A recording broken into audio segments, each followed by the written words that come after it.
Hello everyone, welcome back to my channel मायस creations में मैं लता आप लोगों का स्वागत करती हूँ। फ्रेंड्स, तो आज ना मैं बहुत ही ज़रूरी काम करने वाली हूँ। क्या काम कर रही हूँ? एक्चुअली क्या हुआ ना, मैंने अपना थोड़ा बहुत काम निपटाया, बट क्या है, बच्चों का स्कूल स्टार्ट होने वाला है, तो बच्चों की कुछ प्रोजेक्ट्स ऐसे होते हैं जो हम मम्मियों को ना साथ लगकर ही बनवाने पड़ते हैं।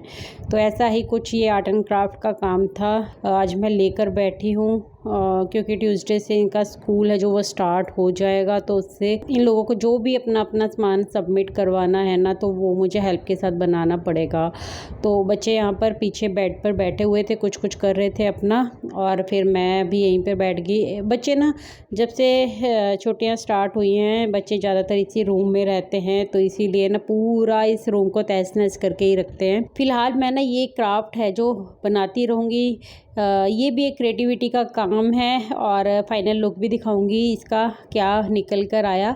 तो इस पर भी मैं ना लेसिस का यूज़ कर रही हूँ। जो मैंने अपना एक सूट बनाया था, अभी पीछे ड्रेस बनाई थी लाइट पर्पल कलर की, है ना, उस पे जो लेस उतरी थी ना, वो उस लेस का यूज़ मैंने यहाँ पर कर दिया। तो मैं किसी भी चीज़ को वेस्ट नहीं जाने देती और फेंकती तो बिल्कुल भी नहीं हूँ, क्योंकि कभी ना कभी काम आ ही जाता है। और ये सर्कल देख रहे हो, ये कम से कम 3-4 साल हो गए होंगे मुझे इसको ये संभाल के रखते हुए कि कभी ना कभी इसका DIY ज़रूर से करूँगी। कभी टाइम ही नहीं मिला तो इसको मैं कभी कर ही नहीं पाई। और अभी ये प्रोजेक्ट जब मुझे बनाना था तो फिर मुझे आइडिया आया कि मैं इसका यूज़ इसमें कर सकती हूँ। तो पहले तो पूरे सर्कल पे मैंने रिबन चढ़ा लिया और फिर लेसिस का यूज़ कर रही हूँ। बाकी आप इस वीडियो में देखते रहिएगा मैं कैसे कैसे कर रही हूँ। थोड़ा सा जिसको भी इंटरेस्ट हो DIY घर पे रखे हुए सामान से बनाने का, तो अच्छा बना। ये बनने के बाद फ़िलहाल हम आज का इंटरेस्टिंग सी वीडियो है जो वो स्टार्ट कर लेते हैं।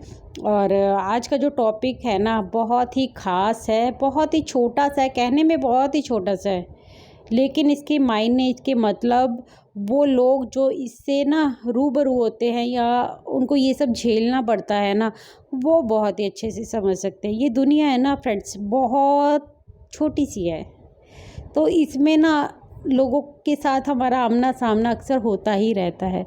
और उन लोगों के साथ जब आमना सामना करना पड़ता है जो हमें देखना तक पसंद नहीं करते। बहुत से लोग ऐसे होते हैं ना हमारी लाइफ में कि हमें उनसे ना कोई ख़ास फ़र्क नहीं पड़ता है, पर हम ना ये सोच या समझ ही नहीं पाते हैं, पूरी उम्र ही बीत जाती है कि आखिर उन लोगों को हमसे प्रॉब्लम है तो है क्या, है ना, क्यों वो हमें देखना पसंद नहीं करते, हमसे बात करना पसंद नहीं करते, और उल्टा हम में ही 10 कमियां निकाल के हमारे सामने खड़ी कर देते हैं, जबकि हम उनको कुछ कहते भी नहीं हैं। हमें मतलब फ़र्क नहीं पड़ता है कि वो खुद की लाइफ में क्या कर रहे हैं, क्या नहीं कर रहे हैं, लेकिन उसके बावजूद भी ऐसे लोगों से ना तो हम कभी छुटकारा पा पाते हैं, है ना कभी उनसे पूरी तरह से डिस्टेंस मेंटेन कर पाते हैं, क्योंकि वो कहीं ना कहीं हमारी फैमिली का हिस्सा भी होते हैं, हमारे नज़दीकी भी होते हैं।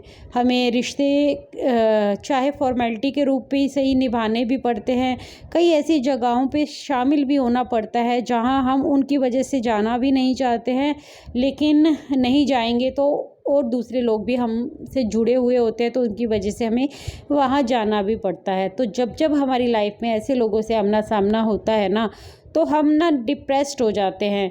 हमारे वहाँ जाने से पहले के दिन भी ख़राब हो जाते हैं और वहाँ से आने के बाद के दिन भी ख़राब हो जाते हैं, क्योंकि एक नेगेटिविटी है ना जो इंसान के दिमाग में गिर जाती है, उसको टाइम लगता है फिर हील होने में, है ना। कोशिश तो ऐसे ही करते हैं हम लोग कि इन सब चीज़ों से ना जितना हो सके उतना बच के रहना चाहिए, ऐसी परिस्थितियों से, ऐसी स्थितियों से, बट फिर भी सब कुछ हमारे बस में नहीं होता है, सब कुछ हमारे मुताबिक नहीं चलता है, इसलिए हमें ऐसी चीज़ों का सामना तो लाइफ में करना ही पड़ता है। इस वीडियो में डिटेल में बात करते हैं इस टॉपिक पे। तो फ्रेंड्स, सबसे बड़ी प्रॉब्लम तो हमारे सामने तब खड़ी हो जाती है कि ऐसे लोगों से जब हमारा आमना सामना होता है ना, तो हम ये नहीं समझ पाते हैं कि हम क्या तो रिएक्शन दें, क्या तो बात करें, साथ वाले लोगों के साथ कैसा बिहेव रखें, क्योंकि मन ही मन में दोनों को पता होता है कि सामने क्या सिचुएशन है ना। तो ऐसी सिचुएशन में कई बार तो ना जो इंसान सेंसिटिव होगा, देखिए जो इंसान दिल का अच्छा होगा, जो इमोशनली थोड़ा वीक कह लीजिए या फिर सीधापन कह लीजिए उसका, कि जो इंसान ना दोषी नहीं होता ना कभी, उसको सबसे ज़्यादा गिल्ट होता है उस चीज़ का, है ना। हम ऐसी सिचुएशन में फंसना ही नहीं चाहते, लेकिन लाइफ है, ये लाइफ दुनिया बहुत छोटी सी है, घूम फिर के हम सब एक ही जगह पे बार बार इकट्ठे हो जाते हैं। तो ऐसी सिचुएशन का हमें लाइफ में कई बार सामना करना पड़ जाता है, हमारे ना चाहते हुए भी, और हम ना समझ ही नहीं पाते हैं, गिल्ट में जीते रहते हैं कि अब करे तो करे क्या, है ना। ऐसी सिचुएशन बहुत ही मुश्किल होती है, ऐसी सिचुएशन में जब हमें इसका सामना करना पड़ता है। और ज़्यादातर ना ये फीमेल्स के साथ ही होता है। मेल पर्सन ऐसे सिचुएशन में फंसते हैं या कुछ होता है ना, तो वो ज़्यादा इन सब चीज़ों को बॉदर नहीं करते हैं, और उनके बीच में ऐसी चीज़ें होती ही नहीं हैं।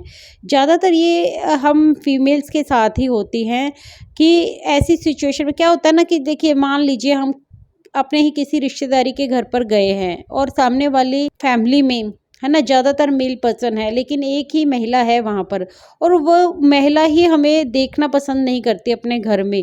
तो सोचो अगर वहाँ जाकर हमें 4 दिन बिताने पड़ जाएं, तो हम कैसे तो कैसे उस सिचुएशन से डील करें, कितना मुश्किल हो जाता है ना, क्योंकि सिचुएशन ना काफ़ी ट्रिकी सी हो जाती है। मेल पर्सन इस चीज़ को कभी भी नहीं समझ सकते, और ना ही हम उनसे पूरी तरीके से डिस्कस कर पाते हैं। उन सब चीज़ों को डिस्कस कर लें तो भी नहीं समझ पाते हैं। उनको ऐसा ही लगता है कि ये औरतों की कहानी है, इसमें पढ़ने का कोई फ़ायदा नहीं है। दिक्कत उस इंसान के साथ होती है ना, जो इस सब चीज़ से झेल रहा है, इस सब चीज़ को डील कर रहा है, वो ना चाहते हुए भी उस जगह पर मौजूद है, वो सिचुएशन से भाग भी नहीं पा रहा है। तो फ्रेंड्स, एक बात तो आप भी याद रखिए कि अगर आप ऐसी सिचुएशन में फंस गए हैं, आपको किसी ऐसी जगह पे जाना पड़ रहा है और ऐसी सिचुएशन को डील करना पड़ रहा है, तो पहले ही मेंटली इतना प्रिपेयर हो जाइए कि आप इस चीज़ को समझ लीजिए, अपने मन में बिठा लीजिए कि देखिए आप ऐसी सिचुएशन में हैं जहाँ वहाँ जा रहे हैं जहाँ लोग आपको पसंद नहीं कर रहे हैं, तो वहाँ कुछ भी हो सकता है। तो अपने आप को मेंटली स्ट्रॉन्ग रखना आपकी पहली प्राथमिकता बन जाती है। और रही बात, क्योंकि होता क्या है ना, कि आप एक तरह से समझ लीजिए कि आप रावण की लंका में जा रहे हैं। तो जब रावण की लंका में जाएंगे ना, तो जलने का खतरा तो रहेगा ही वहाँ पर। और दूसरा क्या होता है ना, कि आप जब ऐसी सिचुएशन में फंस गए हैं ना, तो आपको ना न्यूट्रल रहना है, पहले तो न्यूट्रल रहना ही पड़ेगा, क्योंकि वहाँ मेंटली स्थिति आपकी ऐसी हो जाएगी, आपके दिमाग में, आपके कानों में कुछ ना कुछ बातें पड़ेंगी लोगों की, ऐसे लोगों की बातें पड़ सकती हैं जो आपके बारे में बुरा भला कह सकते हैं, है ना। ऐसी कोई भी सिचुएशन आपके सामने आ सकती है, तो उस सिचुएशन से आपको डील करना ही पड़ेगा।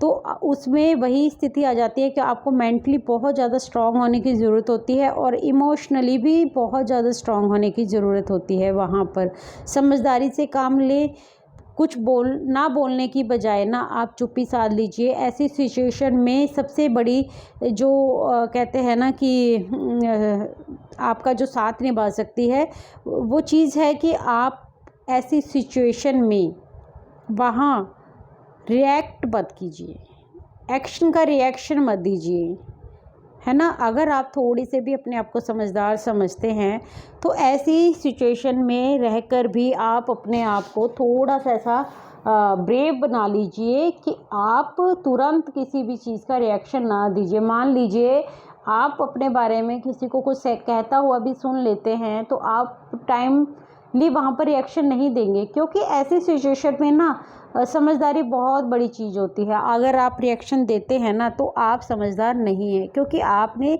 समझदारी के साथ उसको डील नहीं किया है।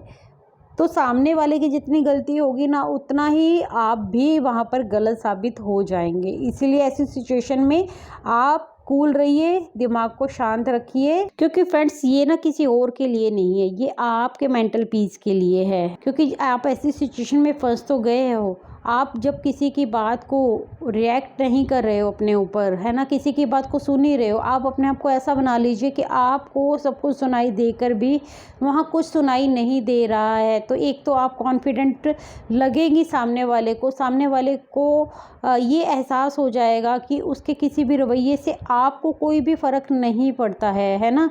तो आधा तो वो पहले ही हार जाएगा वहीं पर। तो इसी तरीके से आपको इस सिचुएशन को डील करना है कि सब कुछ सुनते हुए भी अपने कानों को इस तरीके से बंद कर लेना है कि आपको कुछ समझ में नहीं आ रहा है। आपने किसी भी बात को अपने दिल के ऊपर लेना ही नहीं है। वहाँ पर कानों को बिल्कुल बंद कर दीजिए और ऐसी सिचुएशन में अगर किसी पार्टी में है, किसी फंक्शन में है, तो उसको एंजॉय कीजिए बस। सामने वाला अपने आप ही नीचे झुक जाएगा, अपने अंदर अंदर ही ये फील करेगा कि ये ऐसी सिचुएशन में भी खुश क्यों है, तो उसका आधा खून तो वहीं सड़ जाएगा फिर। तो तीसरा हमारा पॉइंट पता क्या है फ्रेंड्स, एक तो आपको गिल्ट से बचना है। अगर आप ऐसी सिचुएशन में फंस गए हैं ना, तो आप में चाहे कोई गलती है या नहीं है, आपको अपने अंदर कोई भी किसी भी तरीके की गलतफहमी या गिल्ट नहीं पालना। क्योंकि आप अगर अपने आप को दोषी समझेंगे, गुनाहगार समझेंगे ना, तो दुनिया आपको गुनहगार बना ही देगी। तो अपने लिए स्टैंड लेना सीखिए। सामने वाले जो इंसान खड़े हैं, क्या वो दूध के धुले हैं? क्या इंसान से गलतियां नहीं होती हैं? अगर आप में कोई गलती है तो भी, अगर आप में कोई गलती नहीं है तो भी अपने आप को गिल्ट में रखना, अपने आप को दोषी समझ के बेचारी बनकर एक कोने में खड़े हो जाना, ऐसा कभी भी मत करना। क्योंकि सामने वाले को और भी ज़्यादा शय मिल जाती है इस चीज़ से कि सामने वाला दोषी है या नहीं है, और वो उसने अपनी गलतियों को मान लिया है और वो साइड में बेचारा बन के खड़ा है। तो आप एक चीज़ को याद रखिए हमेशा कि वो जो सामने खड़े लोग हैं, जो अपने आप को बहुत कुछ समझ रहे हैं, वो कोई भगवान नहीं है कि उनसे कोई गलतियां नहीं होती है या वो दोषी नहीं हो सकते। सबका अपना अपना वर्जन हो सकता है सोचने का, समझने का। झूठ और सच नाम की कोई चीज़ नहीं होती है। हर इंसान के अकॉर्डिंग उसका झूठ बन जाता है, हर इंसान के अकॉर्डिंग उसका सच बन जाता है। तो अगर आपको लगता है कि आपके अंदर कोई भी दोष नहीं, आपने कोई गुनाह नहीं किया है, तब तो किसी से घबराने की बिल्कुल भी ज़रूरत है ही नहीं। और अगर कहीं ना कहीं आपसे कुछ गलती हो भी गई है ना, तो भी कॉन्फिडेंट तरीके से अपने आप पर विश्वास रखते हुए वहाँ पर खड़े रहिए आप। तो फ्रेंड्स, अगली बात है कि लोग आपकी रिस्पेक्ट कर रहे हैं या नहीं कर रहे हैं, डजंट मैटर। आप अपनी रिस्पेक्ट करिए, क्योंकि आप अगर अपनी रिस्पेक्ट करेंगे ना, कॉन्फिडेंट तरीके से अपने लिए स्टैंड लेना सीखेंगे, खुद खड़े रहेंगे अपनी बात पर, दुनिया भी आपकी वैल्यू करेगी। अगर आप खुद को ही रिस्पेक्ट नहीं देंगे, खुद को ही दोषी मानते रहेंगे, गिल्ट में फंसे रहेंगे, तो सामने वाले कभी भी आपकी रिस्पेक्ट करेंगे ही नहीं। इसीलिए इन सब चीज़ों से बाहर निकलिए, अपनी बातों पर और अपने विश्वास के ऊपर अडिग रहिए आप। फ्रेंड्स, एक बात हमेशा याद रखिए, ये जो दुनिया है ना, अपने पापों का लेखा जोखा कभी नहीं रखती। ये सामने दूसरे लोगों का ही गलतियां निकालने, उनमें दोष समझने में विश्वास करती है। वो अपने आप को भगवान समझने लग जाते हैं। उनको लगता है कि सामने वाले में ही 50 दोष हैं और वो एकदम नीट एंड क्लीन है। तो ऐसा नहीं होता है। भगवान ऊपर बैठा है, उसको ही सबके कर्मों का हिसाब रखने दीजिए। आप अपने कर्म पर विश्वास रखिए। जब हम खुदा के पास जाएंगे, हम परमात्मा के पास जाएंगे, तो वो ये नहीं पूछेगा कि सामने वाले ने, आपके अगल बगल वाले ने क्या किया था। वो यही पूछेगा कि आपने क्या किया अपनी लाइफ में, तूने क्या किया बंदे, तू ये बता। तो इसलिए अपने कर्मों पे विश्वास रखिए। अपने आप से हमेशा कोशिश यही करते रहिए कि अपने कर्मों को सुधार के रखिए। कभी किसी का दिल मत दुखाए, कभी किसी बेगुनाह का दिल तो बिल्कुल मत दुखाएं। अगर आपको कहीं लगता है कि आपसे कहीं गलती हो गई है, तो हमेशा माफ़ी मांगने में झिझके ना। लेकिन अगर सामने वाला बार बार आपको नीचा दिखा रहा है, बार बार आपको क्रिटिसाइज़ करता ही जा रहा है और आपको देखना तो बिल्कुल पसंद नहीं करता है ना, तो आप अपने ऊपर हमेशा कॉन्फिडेंस के साथ खड़े रहिए। अपनी बात पर, अपने विश्वास पर हमेशा अपने साथ रहिए। क्योंकि दुनिया तो आप में 50 गलतियां निकालेंगी ही, लेकिन आपको अपने आप को हमेशा खुश रखना है, अपने आप की रिस्पेक्ट करनी है। दुनिया कभी किसी से खुश नहीं हुई है आज तक, ना कभी होगी। और फ्रेंड्स, लास्ट में एक फाइनल बात आप लोगों को समझाऊंगी, कहना चाहूँगी अपनी बहनों को कि अगर आप ऐसी सिचुएशन में फंस गए हैं, मान लीजिए अगर आप ऐसी जगह पर गए हैं और वहाँ का माहौल है जो बिगड़ गया है और आपको उसको कैसे संभालना है, तो वहाँ पर आपको ना उनसे ज़्यादा से ज़्यादा डिस्टेंस बनाने की ज़रूरत है। माहौल ख़राब हो गया है, कोई आपको कितना भी क्रिटिसाइज़ करना है, तो आपको कम से कम शब्दों में अपनी बात रखनी है। अपने और साफ लफ्ज़ों में अपनी बात रखिए। 2 सेंटेंस में अपनी बात ख़त्म कीजिए और वहाँ से निकल लीजिए। ऐसे लोगों के ज़्यादा मुँह लगने से क्या होता है ना कि वो तो खुद तो को अपनी इज्जत की परवाह नहीं होती है, अपने किसी भी किए गए अपशब्द का, बोले गए अपशब्द का ख्याल नहीं होता है, तो ऐसे लोगों के साथ उलझने का मतलब होता है कि कीचड़ में हमने पत्थर मार दिया तो छींटे हमारे ऊपर भी आएंगे ही आएंगे। इसलिए ऐसी सिचुएशन से हमेशा बच के रहिए। अगर माहौल किसी दूसरे ने ख़राब कर भी दिया है तो इसका मतलब ये नहीं है कि आप घबराइए, आप कुछ बोलना ही नहीं है, ऐसा बिल्कुल भी नहीं है। शब्दों का सही चुनाव कीजिए, कम से कम शब्दों में अपनी सही बात रखिए और वहाँ से निकल लीजिए। आई होप फ्रेंड्स मेरी आज की वीडियो आप लोगों को अच्छी लगी होगी। वीडियो पसंद आई हो तो प्लीज़ से लाइक ज़रूर कीजिएगा, चैनल को सब्सक्राइब ज़रूर कीजिएगा। मैंने बहुत दिल से इस वीडियो के ऊपर बात की है, मतलब इस टॉपिक के ऊपर बात की है।